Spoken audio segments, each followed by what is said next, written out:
Guys আজি মই উপস্থিত আছোঁ জুবিন ক্ষেত্ৰখনত। এয়া আহিছোঁ, চাব পাৰিব আৰু কি চাওঁ, ভিতৰত গৈ কিনে চাওঁ আৰু অলপ শ্ৰদ্ধা নিবেদন কৰি আহোঁ। চাওক আপোনালোকে। জুবিন গাৰ্গ দাদাৰ ক্ষেত্ৰখন আজি কিছু সময় কটালোঁ।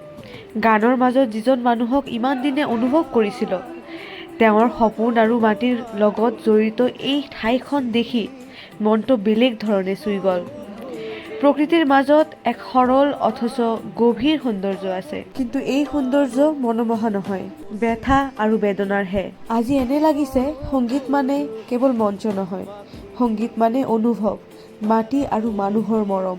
ইয়ালৈ অহা মানে মোৰ বাবে এটা ডাঙৰ অনুপ্ৰেৰণা। এজন শিল্পীৰ সপোন, পৰিশ্ৰম আৰু সংগীতৰ প্ৰতি থকা মৰম তেখেতৰ জীৱনৰ প্ৰতিটো কোণত জীয়াই আছিল। ক্ষেত্ৰখনৰ আগফালেদি যোৱা বিভিন্ন গাড়ী মটৰৰ পৰা আৱাজ আহে, জয় জুবিন দা। সেই পৰিৱেশ, অনবৰত ভিৰ হৈ থকা মানুহৰ মৰম, মানুহৰ আন্তৰিকতা সকলো মিলি মনটো বহুত শান্ত কৰি দিলে। জুবিন বিহীন পাৰ কৰিলো আমি বহুত কেইটা মাহ, বাকী বছৰ কেইটাও তেখেতৰ অবিহনেই আমাক কটাব লাগিব। এইবাৰ বিহুৰ ৰংবোৰো জুবিন দা অবিহনে অলপ সেমেকা।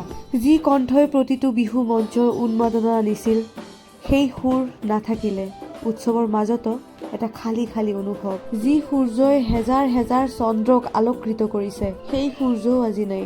বিহু আহিল, বিহু গ'ল, কিন্তু মানুহৰ মনবোৰ সেমেকা।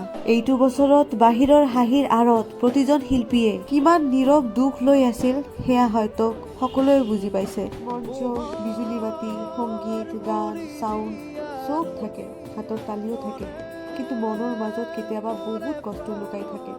শিল্পীৰ জীৱনটো বাহিৰৰ পৰা বহুত ধুনীয়া, কিন্তু ভিতৰৰ বহু কষ্ট নিঃশব্দে কান্দি থাকে। আজি এই ঠাইখনে বহুত কথা মনত পেলাই দিলে। কিছু অনুভৱ শব্দত ক'ব নোৱাৰি, কেৱল অনুভৱহে কৰিব পাৰি। জুবিন দাৰ অবিহনে অসমৰ প্ৰথম বিহু যেন নিজৰ সুৰ হেৰাই পেলাইছে। বছৰে বছৰে যি কণ্ঠই বিহু মঞ্চ কঁপাই তুলিছিল, যি গানে হাজাৰ হাজাৰ মানুহৰ হৃদয় একেলগে নচুৱাই তুলিছিল, এইবাৰ সেই সুৰ অভাৱ প্ৰতিটো ঠাইতে অনুভৱ হ'ল। জুবিন দা কেৱল শিল্পী নহয়, কেৱল গায়ক নহয়, তেওঁ আছিল এটা অনুভৱ, এটা অভ্যাস, এটা জোৰ। সেই অনুভৱ, সেই অভ্যাস যেতিয়া কাষত নাথাকে, তেতিয়াই উৎসৱৰ মাজতো মনটো নীৰৱ হৈ পৰে। মানুহৰ জীৱনত কিছুমান মানুহ আছে যাক নিজৰ বুলি ভাবি লয়। আপুনি আছিলে আমাৰ অসমৰ প্ৰতিগৰাকী মানুহৰ নিজৰ মানুহ। আপোনাৰ গানৰ মাজতে বহুতে হাঁহি পাইছে, নিজৰ দুখ লুকুৱাইছে, জীৱনৰ বহু নীৰৱ ৰাতি আপোনাৰ সুৰেই সংগী হৈছে।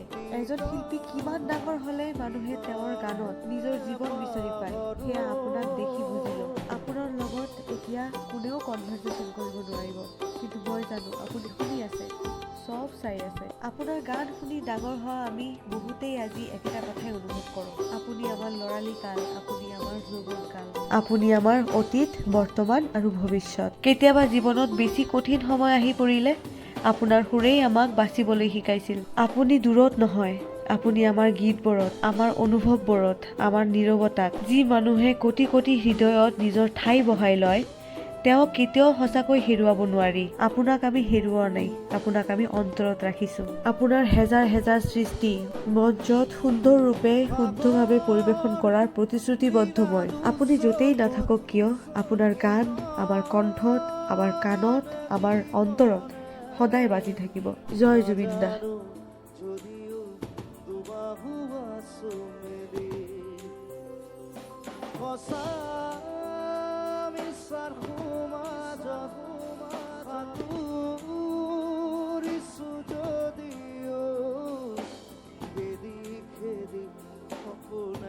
মিঠা